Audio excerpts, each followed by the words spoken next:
mais uma vez aqui, Cléo Santos, com elas e entre elas. E eu estou literalmente entre elas mesmo. Hoje, um episódio muito especial, em homenagem ao legado de Teresa de Benguela. Quem foi Teresa de Benguela, né? Então, uma líder quilombola que simboliza a resistência, a luta pela liberdade, direito das pessoas negras no Brasil. E ela liderou um quilombo do Quariterê,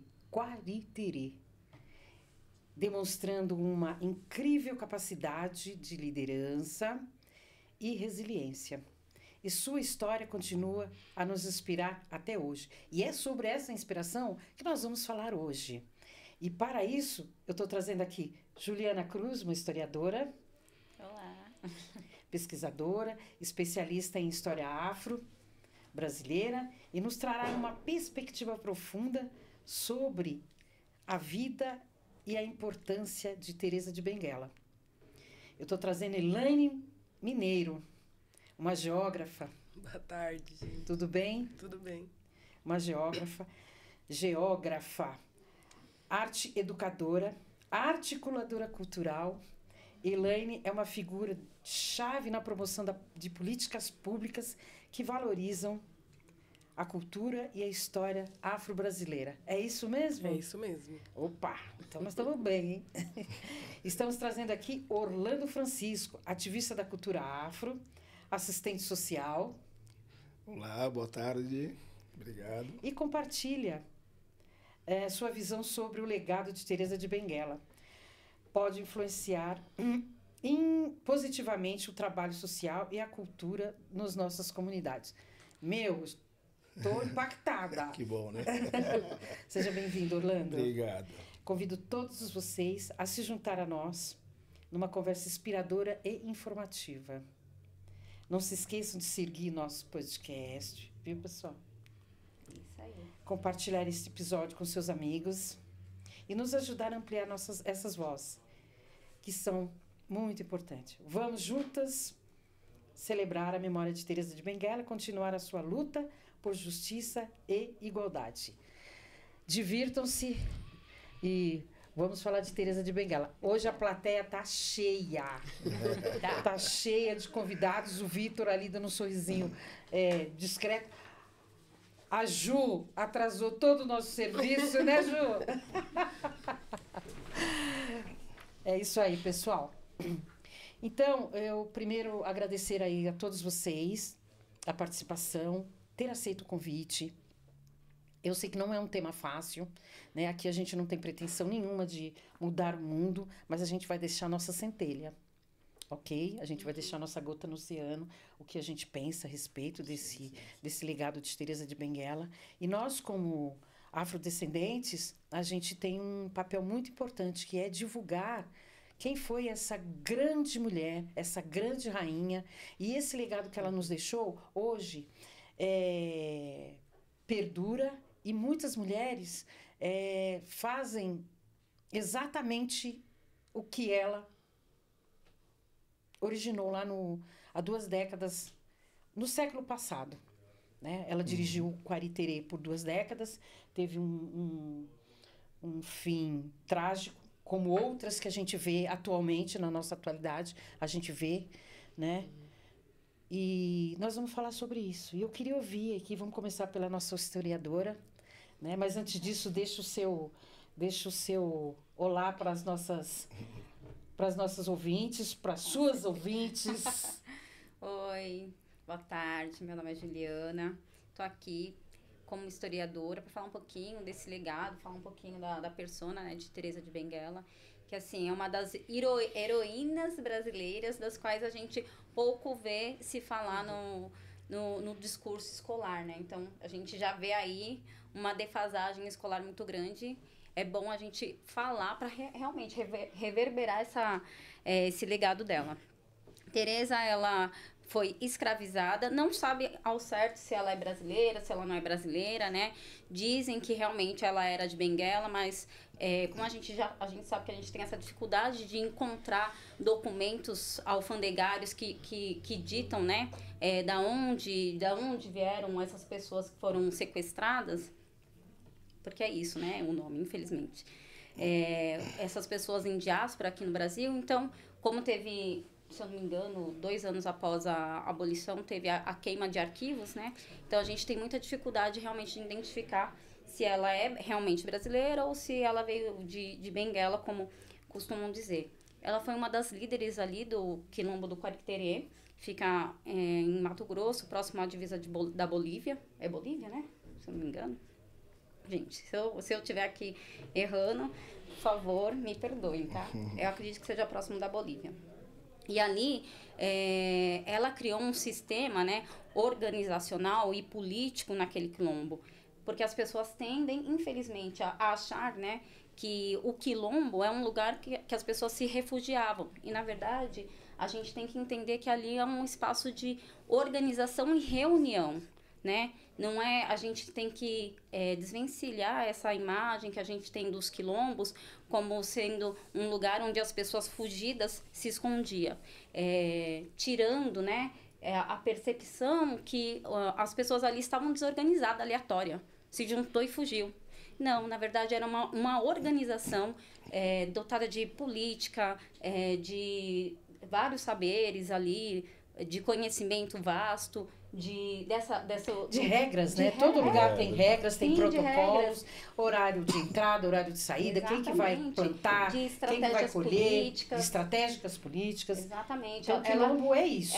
Ela se organizava ali como um parlamento, tinha um senado, tinha quem ia cuidar da parte de segurança, alimentação, vendia o excedente da alimentação. Você vê já esse pensamento empreendedor de sustentabilidade. O que excede a gente vende. Eles dominavam a forja, coisas que aqui no Brasil nem todos conseguiam. Então você vê o múltiplo saber, né, daquele povoado. E o que dá... Eu vou jogar a bola para você. O que dá a entender é que essas qualidades, hoje, trazendo para nós, dentro da nossa realidade, em 2024, o organizar. Será que eu posso fazer um comparativo muito simples, que é um quilombo, posso comparar a organização do seu lar? Eu acho que é um pouco mais ampla, né? É a organização do seu povo, né? Das pessoas que estão em torno de você, em torno de ideais comuns. Acho interessante dizer também que o que a gente sabe da história do quilombo é que não haviam só negros no quilombo, né? Haviam também população originária, povos indígenas também estavam naquele quilombo. Então você vê que era uma organização política também, uma organização de resistência política, porque estavam ali pessoas que antes tinham sido sequestradas, escravizadas, violentadas e que se obrigaram ali a se organizar para fazer uma resistência a um sistema político que existia, né? E fazer uma contrapartida a um sistema de vida mesmo para aquela população. Então, é muito interessante a gente ver que a gente não estuda isso, a gente não estuda na educação, a gente não estuda isso na história das mulheres, a gente não estuda isso quando a gente vai estudar a história do sistema político no Brasil. Então, existe um apagamento, né, muito, obviamente, direcionado ali para o que fez Teresa de Benguela e que fizeram vários outros quilombos, que ele é importante também para impedir que outras organizações dessa população continuem acontecendo, né? Sigam acontecendo, que a história ajuda a gente a organizar, né? O tempo atual e se organizar no espaço, né? E a história do quilombo de Quariterê, né? Também conhecido como do quilombo do Piolho, é uma história que dá dicas pra gente, né? De que a população negra, de que as mulheres negras, né? Elas já podiam liderar e ser representantes legítimas da população muito antes dessa discussão que a gente faz hoje mais ativamente. Exatamente. Eu gostaria de ouvir o seu posicionamento referente a isso, referente à questão do quilombo, a questão dessa organização, a questão dessa como que eu posso dizer? Dessas qualidades da mulher no século passado, né? e em busca de autonomia, porque Teresa, ela queria que aquele quilombo fosse, todas as pessoas ali tivessem autonomia sobre suas vidas, sobre o que elas produziam. Eu gostaria que você... Bom, eu sou um admirador, né, esses grandes líderes, né, do século XVIII, né? Imagina, 200 anos atrás, aparecer esses líderes com essas ideologias futuras, né? Acreditando que após 200 anos estaríamos aqui dando continuidade à luta que eles plantaram e acreditaram. Então, eu admiro muito, né, essa questão, porque diante de toda uma dificuldade da época, né, eles tiveram essas mentes brilhantes. Então, eu tenho essas pessoas, Teresa de Benguela, mas esses grandes líderes, como mentes brilhantes que surgiram da época e deram essa iniciativa para essa grande luta, que inspiraram várias pessoas e mudaram a história, né? Tiveram lá uma luz, acreditaram na luta e realmente conseguiram realizar. Que hoje nós estamos aqui dando vida à luta de Teresa Benguela e outros grandes líderes. Então, eu sou muito admirador. E a gente se inspira nessas pessoas para poder criar várias políticas dentro da nossa luta para uma sociedade melhor para todos, que eles lá 200 anos atrás conseguiram provar, né, que hoje a gente pode ter uma sociedade com qualidade para todos, né? Onde a gente acredita, é o propósito de estar aqui dando essa palavra e mostrando essa janela para a gente acreditar que não acabou, né? E nós estamos aqui curtindo essa inovação. Sim, vamos falar. Eu gostaria de saber o que a gente pode trazer, Elaine, de lá para cá. E onde isso está sendo aplicado no nosso dia a dia, em relação às mulheres. Porque a gente vê discriminações de todas as ordens, feminicídio aumentando, violência contra as meninas, principalmente as meninas negras, uma falta de educação, vou chamar assim, né? De educação dentro das escolas referente às meninas afrodescendentes, né? Como é que a gente pode transformar isso em políticas públicas para que a gente tenha... A gente sabe que também não é coisas que acontecem da noite para o dia, né? Vai lá, porque tem tanta coisa acontecendo e nada sendo feito para essa população. Pensa-se que estamos abandonados. Pensa-se que estamos abandonados. Quem sabe, estamos. Eu queria ouvir de vocês três como é que vocês veem essa questão do que ela fez e de como nós estamos hoje. Quais foram os nossos resultados, né, dentro dessas políticas que eu citei para vocês? Na verdade, quando a gente fala da história do povo negro, da população negra, né, das mulheres negras, a gente está falando da história dos derrotados, né? A gente está falando da história das pessoas que foram escravizadas, foram sequestradas, né? Tiveram a sua história apagada comumente, os seus documentos escondidos. Então, até hoje, a gente está falando de uma história de uma população em que o Estado brasileiro se organizou politicamente para que essa população desaparecesse, né? A gente, inclusive, costuma falar que a vitória do povo negro é não ter morrido, é não ter desaparecido completamente do país, como era projeto, né? Ou pelo embranquecimento da população, ou pelo extermínio mesmo.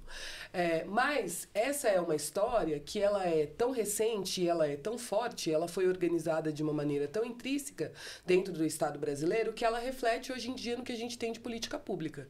Então, se você pegar a maioria absoluta dos dados que a gente tem hoje, qualquer tipo de dado, se eu for falar de saúde da população brasileira, se eu for falar de educação, de empregabilidade, se eu for falar de esporte, você vai ver que as mulheres negras, os meninos negros, eles vão estar lá protagonizando os piores índices, né? Então, se você tem dados, por exemplo, que mostram que mulheres negras recebem menos anestesia na hora de fazer parto no SUS, porque a ideia, né, de que a mulher negra ela é forte é uma ideia difundida para dizer que então ela não precisa de anestesia, né? Então, desde dados como esse, é você dizer, olha, as mulheres vão ter mais dificuldade, isso é óbvio, para estar em espaços de liderança. Eu estou na Câmara Municipal de São Paulo atualmente.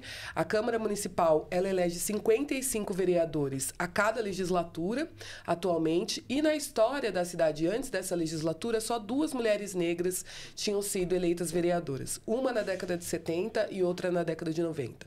Então, se a nossa própria representação política, numa cidade em que a maioria da população é negra, que a maioria da população é mulher, ela está ali e ela desconsidera a existência dessas mulheres na sua representação, como é que você organiza e pensa políticas públicas para essa população? Como é que você olha para essa população e diz, a gente está aqui pensando e organizando políticas somos públicas... minoria.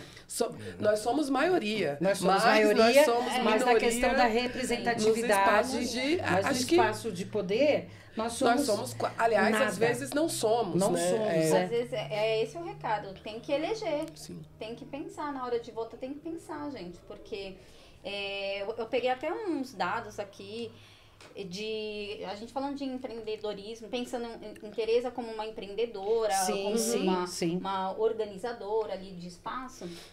Peguei alguns dados que os lares numa favela é composto 21% dos lares por mães solos, e dessas a maioria são mulheres negras. Na periferia. Se a gente pensar em empreendedorismo, 52% dos empreendedores são empreendimentos de pessoas negras, sendo que eles recebem 43% a menos que um empreendedor branco. Então, quando se fala de política pública, tem que se falar de política pensando nessa população, nesses comunidade. Números, e precisa ter quem represente. É isso. Eu acredito numa grande arma, né, que é a comunicação. Eu fazendo a comparação da época lá da Tereza, ela interviu, ela fez essa intervenção, então ela quebrou o paradigma. Então, comparando a época, hoje nós temos que intervir e quebrar o paradigma. Levar essa informação para os desinformados, porque é a informação que vai mudar o endereço, que vai fazer o adolescente ou aquela pessoa, a partir do momento que ele tem a informação, que ele consegue assimilar, ele muda o caminho dele, ele consegue agora, se posicionar. Deixa eu te fazer uma pergunta. E como para vocês, né? Naturalmente, para vocês. Como você acessa como você leva essas informações para esse público que ele diz que está desinformado? Eu acho que o Orlando tocou num ponto-chave, né? Que é a educação. Como eu falei, muitas dessas histórias, né? Da história desse país, ela não está dentro do nosso currículo, né? Na escola, ela não está dentro do nosso imaginário de cultura. Ela está, mas não nos espaços formais de educação, né? Essa história, ela foi resistindo dentro de espaços, às vezes, informais. Dentro das escolas de samba, dos terreiros, né? De matriz africana, em outros espaços. Mas ele não pertence necessariamente ao nosso currículo. E aí é importante dizer também que quando a gente está falando de currículo, a gente tem uma historiadora e uma geógrafa, e às vezes é fácil identificar como é que você fala de história e cultura africana nessas matérias, ou em artes, por exemplo.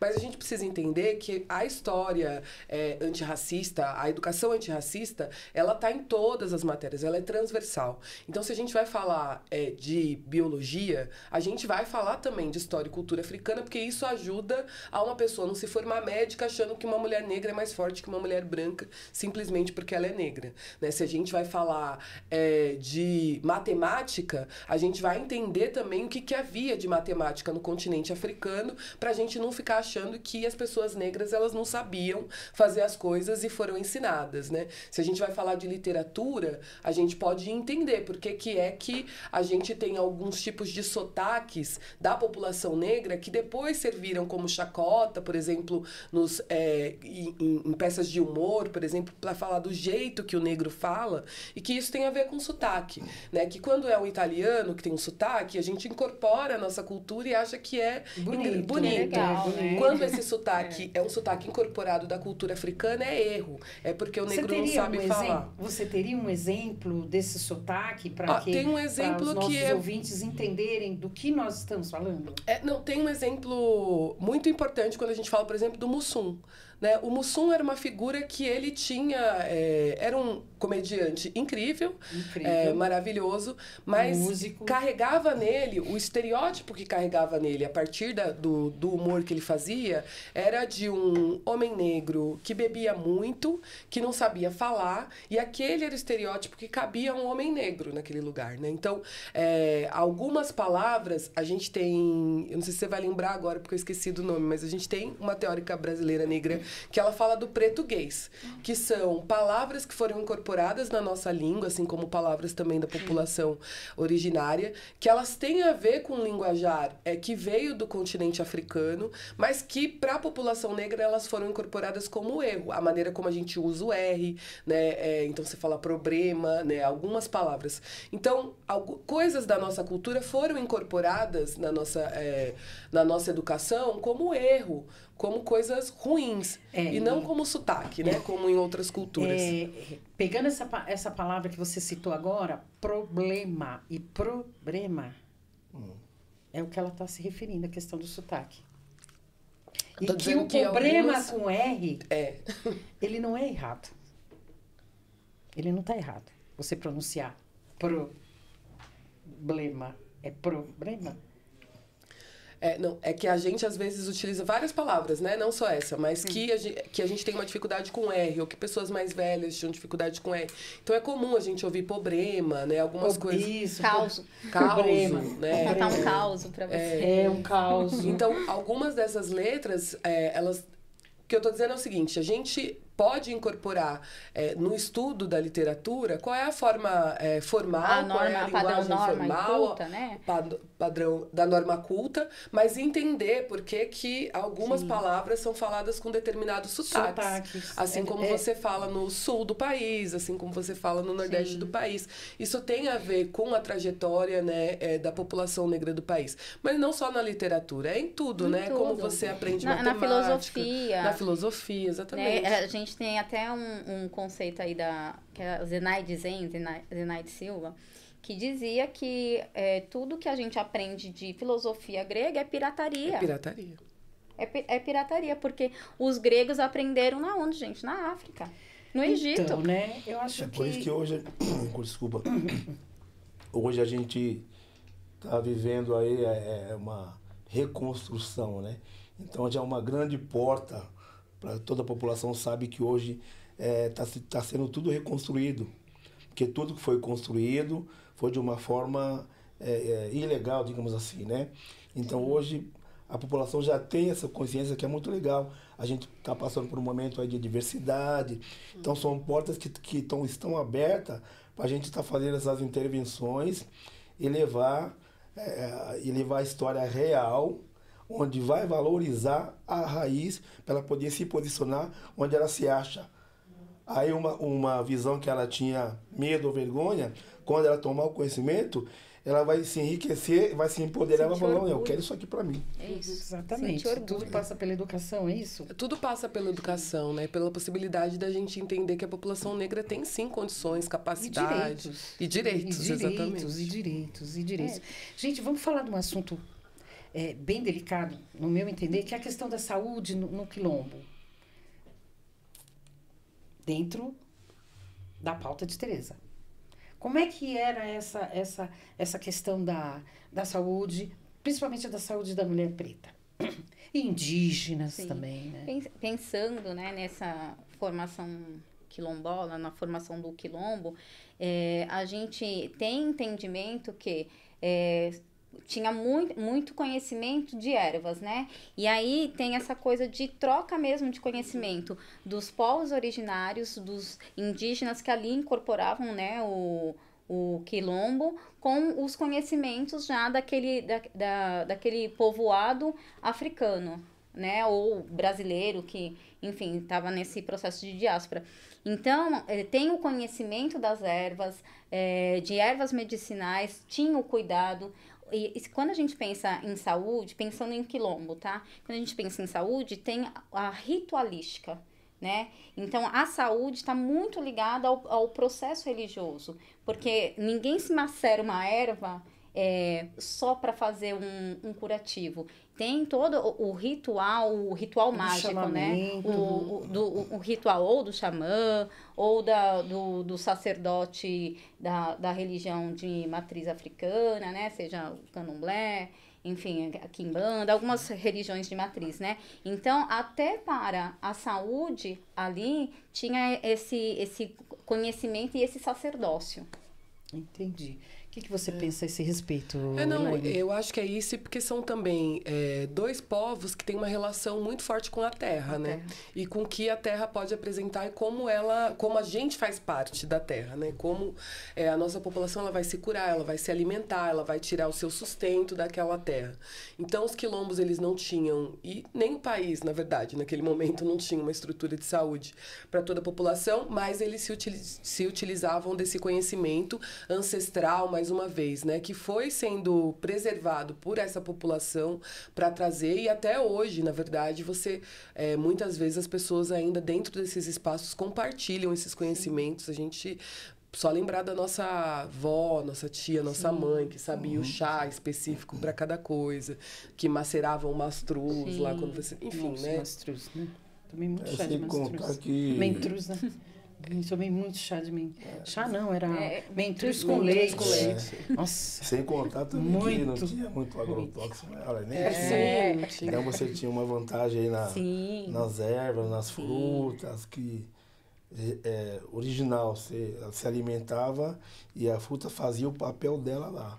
Então você já tinha essa vantagem. Tinha o risco de comer e morrer, né? Tem isso. Mas Porque hoje a gente tem esse risco. E a questão das ervas, do chá, eu acredito que nessa época era voltada mais para essa questão da cura, né? Sim. Utilizando mesmo lá dos meios naturais, mesmo da energia, da busca por essa coisa. Exatamente. Que eles se aproveitavam desse talento que eles tinham na época, né? Quilombo. Eu vou deixar aqui uma pergunta. Vamos falar de a valorização da cultura e a história negra dentro desse período para cá. Quais foram os nossos grandes méritos? Desafios a gente teve bastante, né? Nem precisa, mineiro, nem precisa falar. Mas os nossos méritos, as nossas conquistas. Eu acho que uma das coisas que eu já falei assim que eu acho que é incrível é como a cultura africana, a cultura indígena, ela conseguiu preservar a nossa história, assim.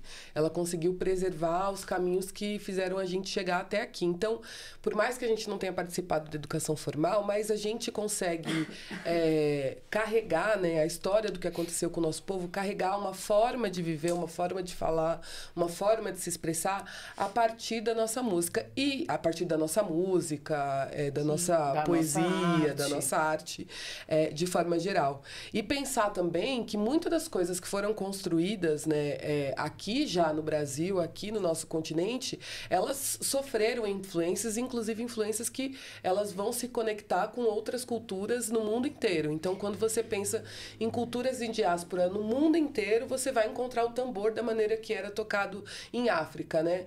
Tem até um artista que eu gosto muito, que é o Baco Exu do Blues, né?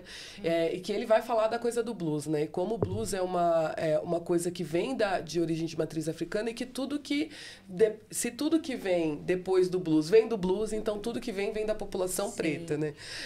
E ele faz essa leitura para dizer, olha a importância, a riqueza né, de que é produzido, né? Só pegando esse gancho aí do blues, a gente tem o Mussum mesmo, que foi quem incorporou o banjo no samba aqui no Brasil, que foi algo que ele ouviu lá nos Estados Unidos com pessoas que tocavam blues, enfim. é ele quem traz esse som, assim, eu não sou musicista, enfim, Ali é a tá aqui praia o mestre, tá aqui o mestre. Mas Mestre. assim, a gente Mas é verdade. tem coisas, histórias maravilhosas de sucesso mesmo, né? O samba, eu falar em avanço, né? Eu sou da época que chegava em qualquer botequim, pedia para tocar samba. Não, pelo amor de Deus, samba aqui não, né? Era marginalizado, Eu né? vivi isso, né? Muito legal. E aí e hoje mudou completamente, né? Então tá aí uma mudança gigantesca, né? Sim. Hoje a gente escolhe onde quer tocar, mais ou menos, né? Você é contratado, né? Mudou muito, né? Então, você falou onde teve... Essa foi, a região foi uma das mudanças que teve com a música mesmo, né? Entrou, abriu os horizontes, abriram várias portas que... Você está dizendo que a música ela teve uma maior aceitação, uma valorização, o ouvido, né, das pessoas, de algumas pessoas, Isso. ficaram mais apto a receber o samba. Isso. Assim como o axé, assim como o olodum também, Sim. que Como a capoeira. como a né? capoeira, como... E aí acaba tendo contato com a história, com a cultura do negro, você começa a ter oportunidade para você explicar, para você implantar a ideologia. Nesse avanço dentro da música tem muito disso, né? Eu mesmo já participei de muitos eventos assim, com a música, de repente eu estava dando palestra, eu estava contando a história da cultura negra, então isso para mim é uma música muito legal, que ontem você tinha essa barreira, e hoje não, hoje isso aí é um leque muito bacana, e muito gostoso de você comentar, você explicar, você orientar. Hoje é muito legal. E sem contar que tem muita coisa para ser até se perde. desvendada, né? Tem muita se coisa perde, para né? ser desvendada. Porque é muita informação, muito conhecimento que a gente tem para poder trazer, que pode agregar hoje em todas as áreas aí. Sim. Tá, como um assistente social, o que mais lhe chama atenção fazendo esse comparativo do século passado e desse século? Então, eu atuei como assistente social, né, num hospital dia, e eu percebia que quando chegava o povo da cultura negra, eles tinham minha imagem ali como um alívio. Eu vivia isso, nossa, um negro, eles ficavam à vontade. Então, se identificar, né? Igual, por exemplo, vou dar um exemplo, no carnaval, quando é época de carnaval, todo mundo se identifica. Mas passou o carnaval, então o que está faltando na nossa... Cada um volta para os seus guetos. Na nossa sociedade tem que ter essa identificação, tem que ser natural, né? Ainda falta um pouco, né? Tudo bem, tivemos um grande avanço. Então, a gente tem que chegar nessa identificação. Do branco se identificar com o negro e vice-versa, né? Não é só no carnaval, não é só na... Então, o famoso da discriminação estrutural, né? Então, precisa quebrar. Então, ele precisa chegar aqui e se identificar. Então, se você coloca, igual no caso, eu estava como assistente social, quando chegava a população negra, nossa, era outro tratamento. Eles se sentiam aliviados e teve um que até falava, que eles chegaram até a me falar. Né? Se sente acolhido, né? Então se identificava. Aí eu já logo saquei. Falei, olha, essa é a questão de identificação. Então a pessoa chega lá e não consegue se identificar. Né? Então tem muitos casos que na população negra mesmo, por falta de identificação, não seguiu carreira, ou não quero ficar nessa área não, porque é muito social, eu prefiro ficar naquela área que é mais da minha comunidade, eu me identifico. Aqui eu estou com dificuldade de identificar e a população não segue. E você acha que o legado de Tereza, porque ela também fazia essa questão do assistencialismo social, Sim, ou não? Sim. Né? Eu acho que era era muito decorrente dela. Muito forte. Né? Tá recebendo. Sim. Aonde isso influenciou na decisão de você ser um assistente social? Então, ou não teve essa participação, ou não... Tem muito, na determinação, na coragem, que o legado dela, falou assim, Se você não tiver determinação e coragem de não enfrentar, você não vai chegar a lugar nenhum. Então, essa coragem, ela está inserida no povo negro. Essa coisa da melaninha, sabe, a coisa do sorrisão. Então você acha que essa é uma arma importante? Essa questão da melanina, do sorrisão? Muito importante, porque na época da dificuldade, você tinha que ter uma saída. E a única saída que esses grandes líderes tiveram para poder chegar a uma janela foi eles inspirar na própria força deles, que criaram, que eles acreditaram e quebrou o paradigma. Entendeu?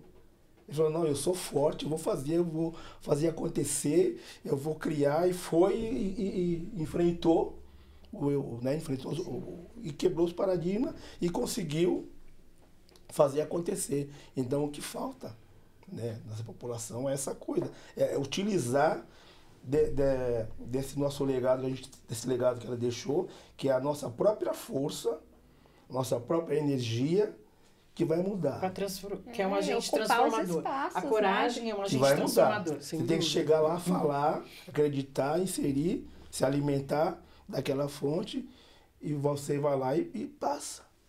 E você muda. Se não ocupa os espaços, tem que realmente ocupar os espaços, que as pessoas precisam se enxergar em espaços de poder mesmo. Eu estou falando de espaço público de poder, de TV, de representatividade em tudo. Então a mulher negra, quando olha para Tereza, né?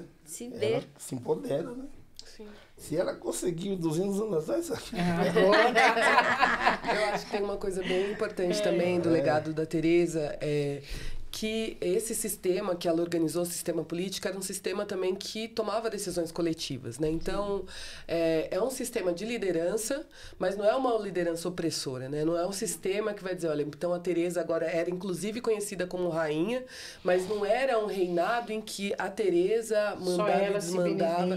Não, era uma organização coletiva em que eles se reuniam para tomar decisões do que era importante, como eles iam se defender coletivamente. E eu acho que isso é um legado do nosso povo também. O legado do nosso povo para esse país é a capoeira, é a feijoada, é cuidar um do filho do outro, é fazer irmandades que se organizavam para libertar outros escravos, né? Então, esse legado de coletividade, de se organizar politicamente, de ocupar os espaços, mas fazer com que isso sirva para o seu próprio povo, né? Para o bem do seu próprio povo, eu acho que isso é um legado que vem dos quilombos e certamente vem também de Tereza, né?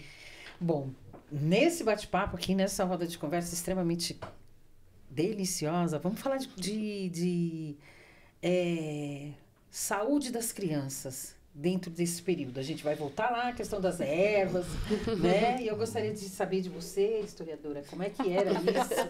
Oh, meu Deus! Como eu já havia dito, está muito ligada nessa percepção de cuidado e com a questão religiosa, né? E se a gente pensar nessa conduta, nesse comando matrilinear que é o reinado ali de Tereza, que sim, ela era a rainha ali do quilombo, mas as decisões, inclusive para cuidados de saúde e tudo, eram passadas por um senado, né? Tinha esse cuidado de passar por todos.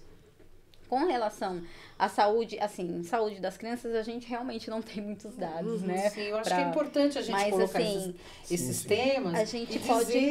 A gente pode pensar nos dias de hoje, na saúde da população negra infantil, né? A gente tem números alarmantes de desnutrição. Sim. E aí você vê que o número alarmante são de crianças negras.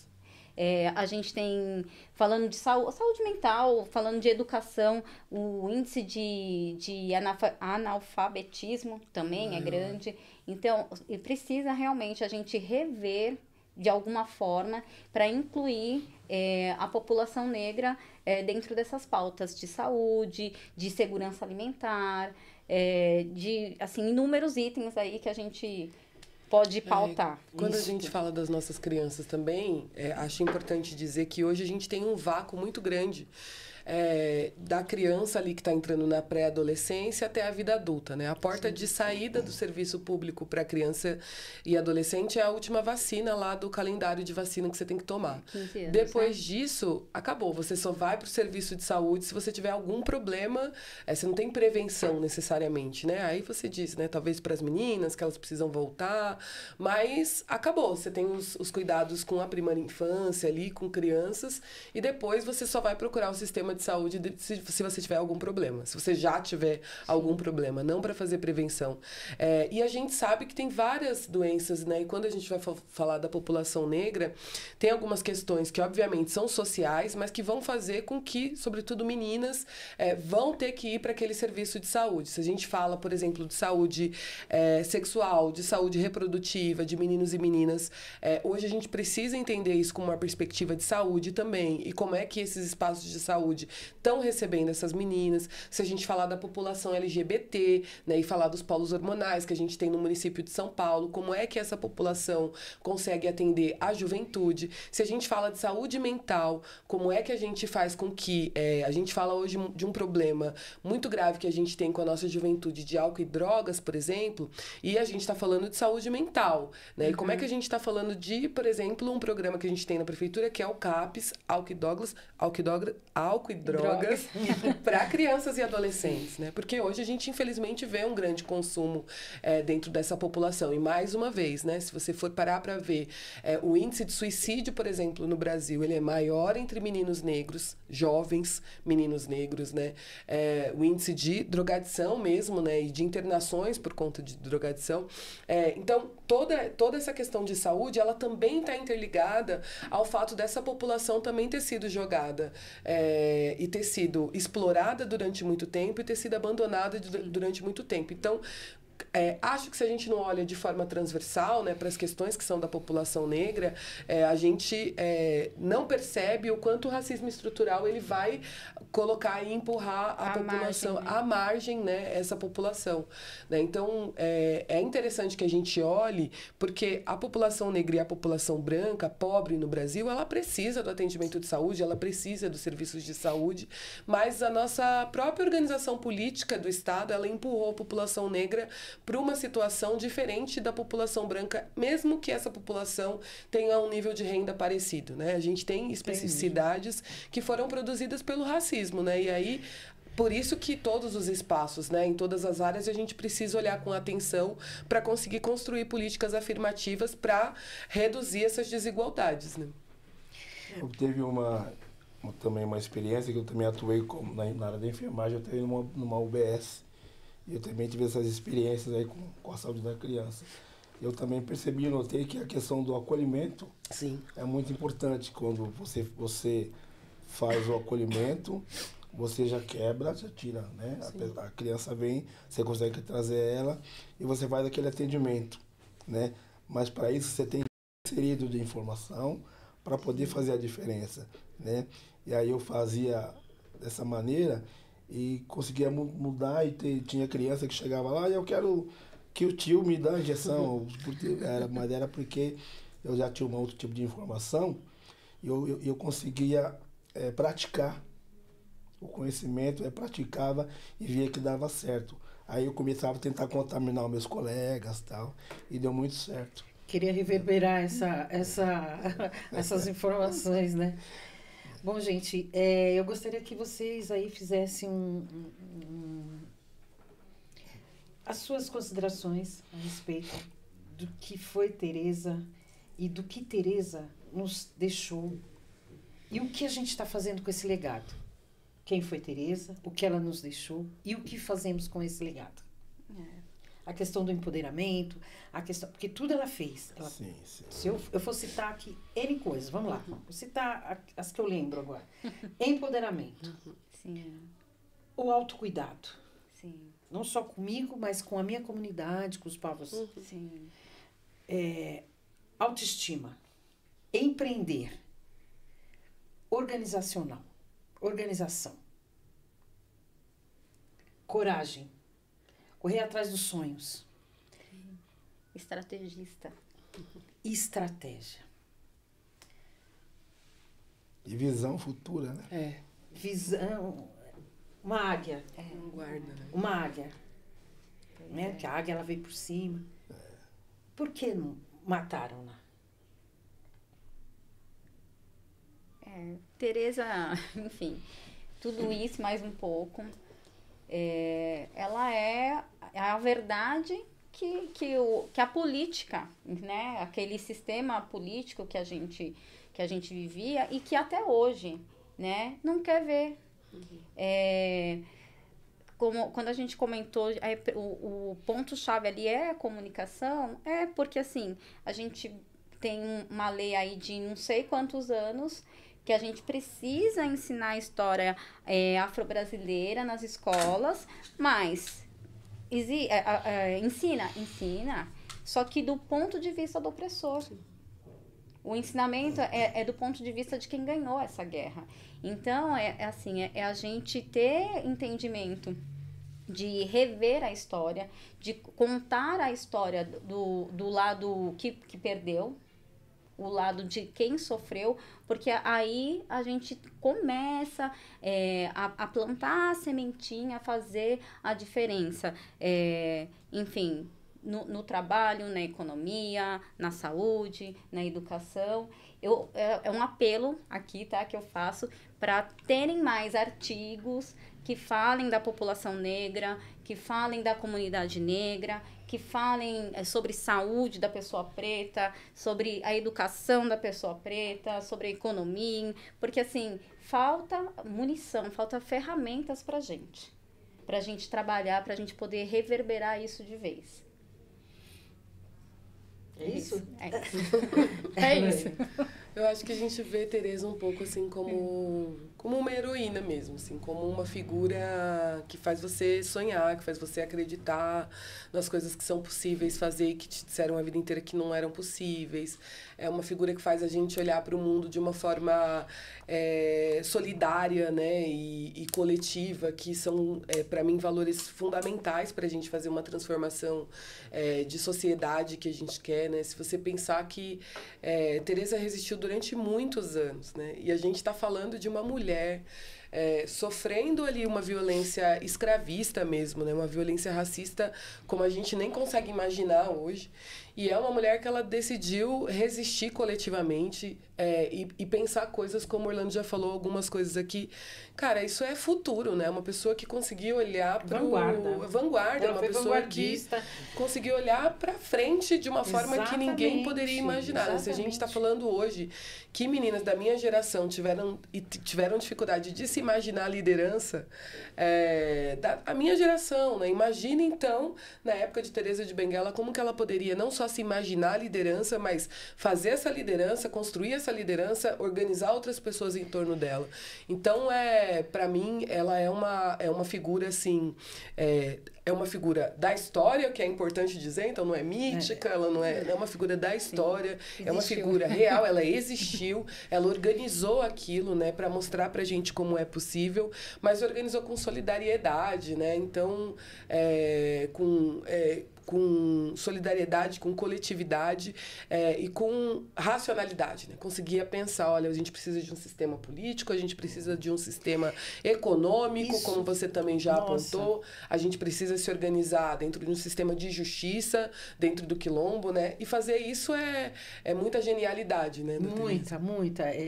Eu, quando me entrego à leitura de Teresa, eu fico encantada pela genialidade de uma mulher que, aparentemente, todo mundo diz, a mulher preta ela não tem estratégias. E não é real. Talvez ela não tivesse opção, né, para aquele povo ali. Ela estava casada, vamos dizer assim, até tranquila, aí o marido faleceu, ela falou, tenho que pegar e vou levar esse legado. Aí a pergunta, será que ela queria isso?